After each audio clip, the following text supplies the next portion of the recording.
અને હવે જોઈએ સમાચાર વિસ્તારપૂર્વક તો મેઘ જમાવટ થઈ ચૂકી છે મધ્ય ગુજરાતમાં, જેમાં વડોદરાના શિનોર પંથકમાં અત્યારે વરસાદી માહોલ જામ્યો છે। સાધલી, માંજરોલ સહિતના ગામમાં હાલમાં વરસાદ વરસી રહ્યો છે, તો દિવેર અને આસપાસના ગામડાઓમાં પણ વરસાદની શરૂઆત।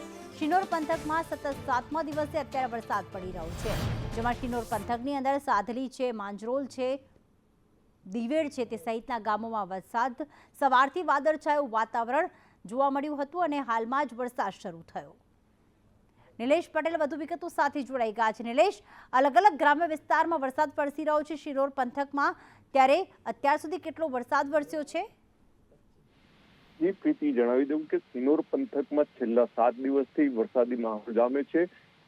સવારથી જ વાદળછાયા વાતાવરણમાં વેરા થતા જ વરસાદી માહોલ જામ્યો છે અને શિનોર પંથકના ખેડૂતો જે પોતાના પાકો, કપાસના પાકો છે એના બી મેકવામાં જોતરાઈ ગયા છે અને જે તૈયાર કરેલો ઉછારેલો કપાસ છે એમાં પણ આ વરસાદ લાભકારી નીવડી રહ્યો છે।